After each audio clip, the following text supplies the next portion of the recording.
On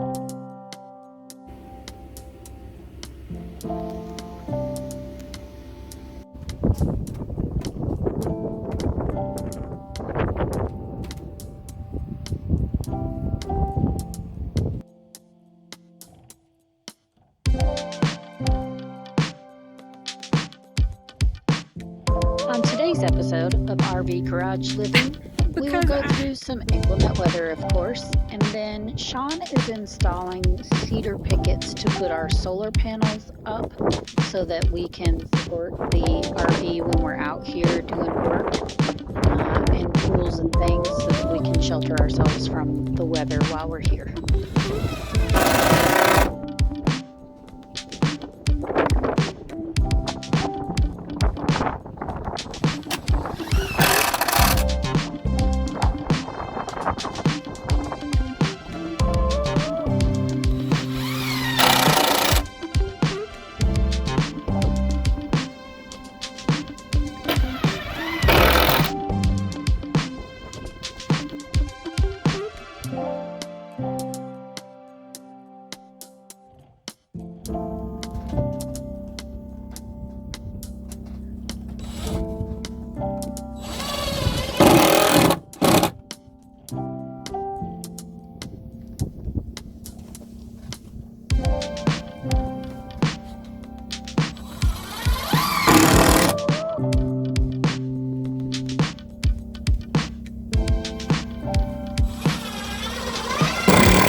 We will make another run up to the big box store for some more supplies, and I just want to share with you a couple of days and nights in this episode just so you can see basically kind of why we purchased this piece of property. You'll see that we have pretty good unobstructed views of sunsets and sunrises.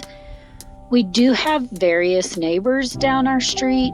Our closest neighbor, the house was built in the late 70s, and the current owner only occupies it 1 month out of the year. So we got pretty lucky as far as neighbors go.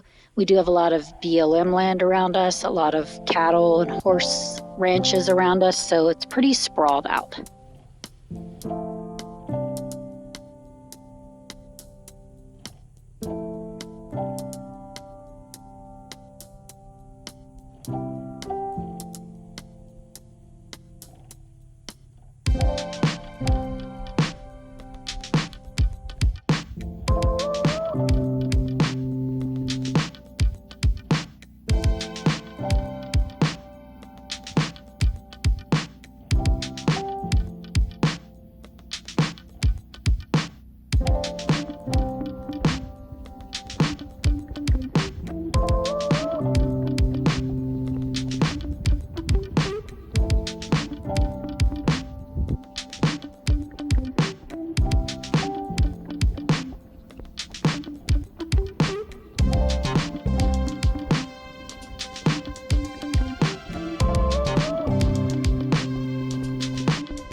long-awaited canvas has arrived for our tent covering to go over our shelter for our RV while we are out working on the property. This will help protect us from some of the inclement weather that we have here in Idaho. So this process took a pretty good chunk of time out of the day to get it up and around and tied down.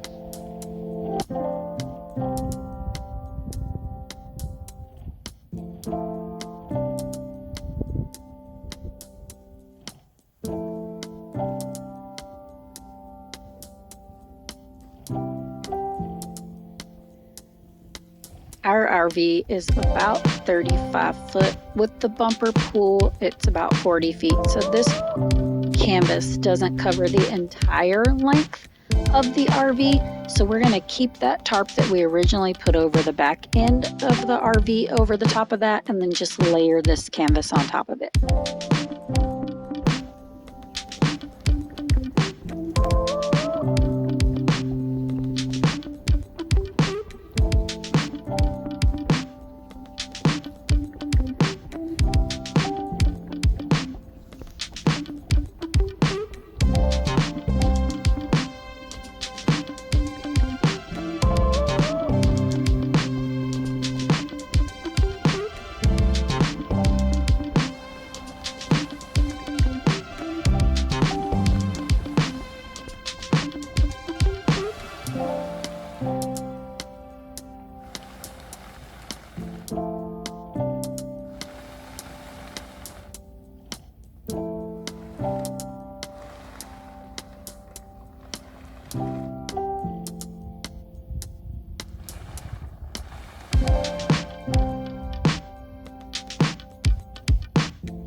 With the build of our property, we can pretty much do what we like to do as far as aesthetic and design goes. So with us being so rural in Idaho, we do have a lot of Amazon deliveries and regular package deliveries. Our postal service does not come down our drive just because it's so far off the main highway, but Amazon loves us, and my husband, if any of you, well, all of you know him because you're all of our family that are subscribers, knows that he doesn't like to go to big box stores unless he absolutely has to. So he has built us a delivery box that matches the aesthetic that's going to be the buildings on our property. So we used leftover textured siding, and then we put on the copper trim to match the house. Thought it was genius. As well as living out in rural Idaho, like I said in a prior video, we know that we have interrupted the general flow of migration of animals in this area just because there's not been anything out here other than cattle. So we are in the bird migration pattern for birds, and unfortunately this bird met his last day by chasing something on the ground as he was in the air, and he hit our tractor shed and broke his neck. So I will get this taxidermied for another day. It is a process through the birds of prey and through the state of Idaho because you are not allowed to possess one of these birds if you have killed it. Now, if it has died of natural causes, which this one has, then you can go through the process of having it taxidermied, and it's actually museum worthy. So look for this one in the future.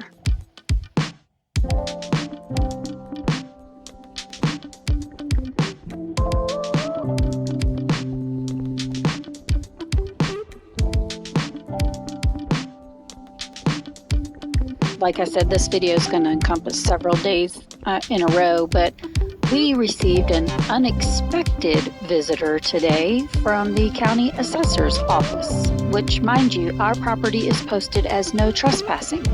They took it upon themselves to come right down to our build. So conversation with Shawn was had.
Some of you have never seen a tumbleweed. In Idaho, we have them out on our 20 acres everywhere. So just to show you kind of what size they can grow into, I am holding one. So enjoy this photo. Some of you have asked us how we get our water, so here's kind of a picture. We'll do a video later to explain better.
hit that bell notification so you'll know when we post our next video.